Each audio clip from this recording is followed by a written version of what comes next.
Hello friends, ಇವತ್ತು ನಮ್ಮ kitchen ಚಾನಲಲ್ಲಿ ಮಟರ್ ಪನ್ನೀರ್ ಯಾವ ರೀತಿ ಮಾಡ್ಬೋದು ಅಂತ ನೋಡೋಣ ಫ್ರೆಂಡ್ಸ್, ನಾನು ಇದಕ್ಕಿಂತ ಮೊದಲು ನಮ್ಮ ಕಿಚನ್ ಚಾನಲಲ್ಲಿ ಮಟರ್ ಪನ್ನೀರನ್ನು ಯಾವ ರೀತಿ ಮಾಡ್ಬೋದು ಅಂತ ತೋರಿಸಿದ್ದೇನೆ. ಆದರೆ ಇದನ್ನು ಇನ್ನೊಂದು ಮೆಥಡಲ್ಲಿ ಯಾವ ರೀತಿ ಮಾಡ್ಬೋದು ಅಂತ ನಿಮಗೆ ಇಲ್ಲಿ ತೋರಿಸಿದ್ದೇನೆ ಫ್ರೆಂಡ್ಸ್, ಇಲ್ಲಿ ನಾನು ಇಲ್ಲಿ ಒಂದು ಈರುಳ್ಳಿ, ಒಂದು ಅರ್ಧ ಇಂಚಷ್ಟು ಶುಂಠಿ, ಒಂದು ಗೆಡ್ಡೆ ಬೆಳ್ಳುಳ್ಳಿ, ಒಂದು 4 ಹಸಿಮೆಣಸಿನ್ಕಾಯಿ, 1-2 ಟೊಮೆಟೊ, ಒಂದು 8ರಿಂದ 10 ಬಾದಾಮಿಯನ್ನು ಹಾಕ್ಕೊಂಡಿದ್ದೇನೆ ಫ್ರೆಂಡ್ಸ್.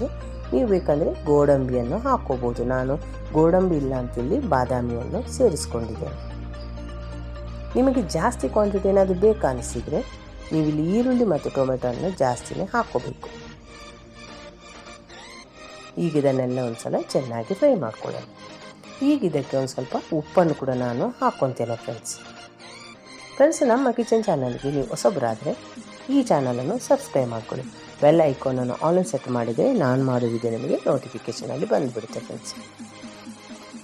ಈ ಟೊಮೆಟೊ ಮತ್ತು ಈರುಳ್ಳಿಯನ್ನು ಒಂದ್ಸಲ ಎಣ್ಣೆಯಲ್ಲಿ ಚೆನ್ನಾಗಿ ಫ್ರೈ ಮಾಡಿದ ಮೇಲೆ ಇದಕ್ಕೊಂದು 3/4 ಗ್ಲಾಸಷ್ಟು ನೀರನ್ನು ಕೂಡ ಹಾಕ್ಕೊಂಡು ನಾವು ಒಂದು 5 ನಿಮಿಷ ಇದನ್ನು ಸಣ್ಣ ಉರಿಯಲ್ಲಿ ಬೇಯಿಸ್ಕೊಳ್ಳೋಣ ಫ್ರೆಂಡ್ಸ್. ಇಲ್ಲೊಂದು ಸ್ವಲ್ಪ ಅರಿಶಿಣವನ್ನು ಕೂಡ ನಾನು ಇಲ್ಲಿ ಸೇರಿಸ್ಕೊಂಡಿದ್ದೇನೆ. ಯಾಕಂದರೆ ಟೊಮೆಟೊ ಮತ್ತು ಈರುಳ್ಳಿ ಒಂದು ಸ್ವಲ್ಪ ಚೆನ್ನಾಗಿ ಬೆಂದರೆ ಇನ್ನೂ ಸ್ವಲ್ಪ ರುಚಿಯಾಗಿರುತ್ತೆ ಅಂತ ನಾನು ಒಂದು ಸ್ವಲ್ಪ ನೀರು ಹಾಕಿದನು ಒಂದು 5 ನಿಮಿಷ ಬೇಯಿಸ್ಕೊತಿದ್ದೇನೆ ಫ್ರೆಂಡ್ಸ್.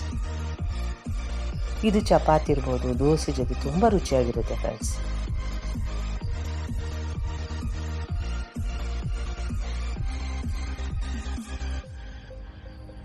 ಈಗ ಸಣ್ಣ ಉರಿಯಲ್ಲಿ ಒಂದು 5 ನಿಮಿಷ ಬೇಯಿಸಿದ ಮೇಲೆ ಇಲ್ಲಿ ಟೊಮೆಟೊ ಹಣ್ಣು ಚೆನ್ನಾಗಿ ಮೆತ್ತಗಾಗಿದೆ ಫ್ರೆಂಡ್ಸ್. ಇಷ್ಟಾದರೆ ಸಾಕು.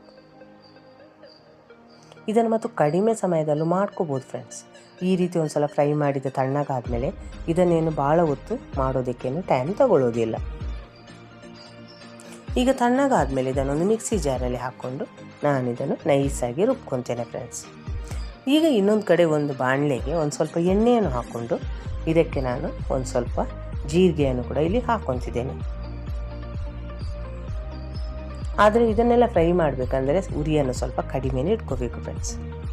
ಈಗ ಇದಕ್ಕೊಂದು ಸಣ್ಣ ಪೀಸ್ ಚಕ್ಕೆ, ಒಂದು ಪಲಾವ್ ಎಲೆಯನ್ನು ಸೇರಿಸ್ಕೊತೇನೆ. ನಿಮಗೆ ಇಷ್ಟ ಅನಿಸಿದರೆ ನೀವು ಏಲಕ್ಕಿಯನ್ನು ಕೂಡ ಬೇಕಂದರೆ ಹಾಕ್ಕೋಬೋದು, ಅಥವಾ ನೀವು ಎಣ್ಣೆ ಬದಲು ಸ್ವಲ್ಪ ತುಪ್ಪ ಅಥವಾ ಬೆಣ್ಣೆಯನ್ನು ಸೇರಿಸ್ಕೋಬೋದು ಫ್ರೆಂಡ್ಸ್.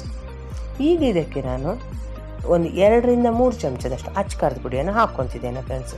ಈ ಟೈಮ್ನಲ್ಲಿ ನೀವು ಗ್ಯಾಸನ್ನು ಸಣ್ಣ ಉರಿಯಲ್ಲಿ ಇಟ್ಕೋಬೇಕು. ಯಾಕಂದರೆ ಎಣ್ಣೆಯಲ್ಲಿ ಅಚ್ಚಕಾರದ ಪುಡಿ ಒಂದು ಸ್ವಲ್ಪ ಸುಟ್ಟೋಗೋದಂಗೆ ನೋಡ್ಕೋಬೇಕು ಫ್ರೆಂಡ್ಸ್.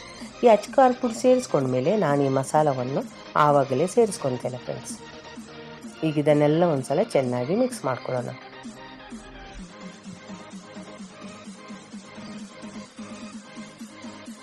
ಈಗ ಇದನ್ನೇನು ನಾವು ಎಣ್ಣೆಯಲ್ಲಿ ಭಾಳ ಹೊತ್ತು ಉರಿಯುವ ಅಗತ್ಯ ಇಲ್ಲ ಫ್ರೆಂಡ್ಸ್. ಯಾಕಂದರೆ ನಾವು ಇದನ್ನೆಲ್ಲ ಒಂದು ಸಲ ಚೆನ್ನಾಗಿ ಬೇಯಿಸಿರುವುದರಿಂದ ಇದರ ಹಸಿ ವಾಸನೆ ಎಲ್ಲ ಹೋಗಿರುತ್ತೆ ಫ್ರೆಂಡ್ಸ್.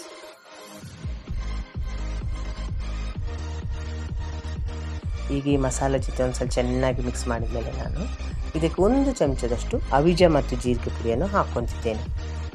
ಮತ್ತೊಂದು ಸ್ವಲ್ಪ ಗರಂ ಮಸಾಲವನ್ನು ಇಲ್ಲೇ ಸೇರಿಸ್ಕೊತೇನೆ ಫ್ರೆಂಡ್ಸ್. ಅವಿಜ ಮತ್ತು ಜೀರಿಗೆ ಪುಡಿಯನ್ನು ನಾನು ಮನೆಯಲ್ಲೇ ರೆಡಿ ಮಾಡಿರೋದರಿಂದ ಅವೆರಡನ್ನು ಒಟ್ಟಿಗೆ ಸೇರಿಸ್ಕೊಂಡಿದ್ದೇನೆ. ಈಗ ಇದೆಲ್ಲ ಮಸಾಲ ಒಂದು ಸಲ ಚೆನ್ನಾಗಿ ಮಿಕ್ಸ್ ಆಗಲಿ ಫ್ರೆಂಡ್ಸ್, ಅಷ್ಟೇ ಸಾಕು. ನಾವು ಉಪ್ಪನ್ನು ಮೊದಲೇ ಹಾಕಿರುವುದರಿಂದ ಇಲ್ಲಿ ನಾವು ನೋಡಿಕೊಂಡು ಉಪ್ಪನ್ನು ಹಾಕ್ಕೊಳ್ಳೋಣ. ಈಗ ನಾನು ಇದಕ್ಕೆ ಪನ್ನೀರನ್ನು ಸೇರಿಸ್ಕೊಂಡಿದ್ದೇನೆ ಫ್ರೆಂಡ್ಸ್. ನಾನು ಇಲ್ಲಿ ಹಸಿ ಬಟಾಣಿಯನ್ನು ಸೇರಿಸ್ಕೊತೇನೆ. ನೀವೇನಾದರೂ ನೀರಲ್ಲಿ ನೆನೆಸಿರೋ ಬಟಾಣಿಯನ್ನು ಹಾಕ್ತೀರಾ ಅಂದರೆ ಅದನ್ನು 2 ಸಿಟಿ ಸಪ್ರೇಟಾಗಿ ಕೂಗಿಸಿನೇ ಹಾಕ್ಕೋಬೇಕು. ಯಾಕಂದರೆ ಈ ಮಸಾಲೆ ಜೊತೆ ಆ ಬಟಾಣಿ ಚೆನ್ನಾಗಿ ಬೇಯುವುದಿಲ್ಲ. ಇದು ಹಸಿ ಬಟಾಣಿ ಆಗಿರುವುದರಿಂದ ಚೆನ್ನಾಗಿ ಈ ಮಸಾಲೆ ಜೊತೆ ಒಂದು 5 ನಿಮಿಷದಲ್ಲಿ ಬೆಂದುಬಿಡುತ್ತೆ ಫ್ರೆಂಡ್ಸ್. ಆದಷ್ಟು ಹಸಿ ಬಟಾಣಿ ಸಿಕ್ಕರೆ ನೀವು ಹಾಕ್ಕೊಳ್ಳಿ, ಯಾಕಂದರೆ ಅದು ತುಂಬ ರುಚಿಯಾಗಿರುತ್ತೆ ಫ್ರೆಂಡ್ಸ್. ಈಗ ಇದಕ್ಕೆ ಒಂದು 3/4 ಗ್ಲಾಸಷ್ಟು ನೀರನ್ನು ನಾನು ಹಾಕ್ಕೊತೇನೆ. ಮಿಕ್ಸಿ ಜಾರಲ್ಲಿ ತೊಳೆದಿರೋ ಮಸಾಲೆ ಜೊತೆ ಒಂದು 3/4 ಗ್ಲಾಸ್ ನೀರನ್ನು ಹಾಕ್ಕೊಂಡು ಸಣ್ಣ ಉರಿಯಲ್ಲಿ ಒಂದು 5 ನಿಮಿಷ ಇದನ್ನು ಕುದಿಸ್ಕೋಬೇಕು ಫ್ರೆಂಡ್ಸ್. ಭಾಳ ನೀರೇನು ಮಾಡ್ಕೋಬೇಡಿ, ಯಾಕಂದರೆ ನೀರು ಆಗೋದಿಲ್ಲ ಫ್ರೆಂಡ್ಸ್. ಯಾಕಂದರೆ ನಾವು ಇಲ್ಲಿ ಗೋಡಂಬಿ ಅಥವಾ ಬಾದಾಮಿ ಏನೋ ಒಂದು ಹಾಕಿರ್ತೇವಲ್ಲ, ನಾನು ಮಾತ್ರ ಇಲ್ಲಿ ಬಾದಾಮಿಯನ್ನೇ ಹಾಕ್ಕೊಂಡಿದ್ದೇನೆ. 5 ನಿಮಿಷ ಸಣ್ಣ ಉರಿಯಲ್ಲಿ ಬೇಯಿಸ್ಕೊಂಡು, ಯಾಕಂದರೆ ಒಂದು ಸ್ವಲ್ಪ ಹಸಿ ಬಟಾಣಿ ಸ್ವಲ್ಪ ಬೇಯುವವರೆಗೆ ನಾವು ಒಂದು ಸ್ವಲ್ಪ ಸಮಯವನ್ನು ಕೊಡಬೇಕು ಫ್ರೆಂಡ್ಸ್. ಈಗ ಇಲ್ಲಿ ನೋಡ್ತಿರ್ಬೋದು ನೀವು ವಿಡಿಯೋದಲ್ಲಿ ಯಾವ ರೀತಿ ಮಸಾಲ ರೆಡಿಯಾಗಿದೆ ಅಂತ. ನಾನಿಲ್ಲಿ ಕೊತ್ತಂಬರಿ ಸೊಪ್ಪನ್ನು ಹಾಕಿ ಸರ್ವ್ ಮಾಡ್ತಿದ್ದೇನೆ. ನೀವು ಕಸೂರಿ ಮೇಥಿ ಏನಾದರೂ ಇದ್ದರೆ ಅದನ್ನು ಕೂಡ ಹಾಕ್ಕೋಬೋದು ಫ್ರೆಂಡ್ಸ್. ನನ್ನ ಹತ್ರ ಕಸೂರಿ ಮೇಥಿ ಇಲ್ಲ ಅಂತ ನಾನು ಒಂದು ಸ್ವಲ್ಪ ಕೊತ್ತಂಬರಿ ಸೊಪ್ಪನ್ನು ಹಾಕ್ಕೊಂಡಿದ್ದೇನೆ. ಇದು ಚಪಾತಿ ದೋಸೆಗಂತೂ ಬೆಸ್ಟ್ ಕಾಂಬಿನೇಷನ್ ಫ್ರೆಂಡ್ಸ್. ಈ ವಿಡಿಯೋವನ್ನು ನೀವು ನೋಡಿದ್ದಕ್ಕೆ ತುಂಬ ಧನ್ಯವಾದಗಳು.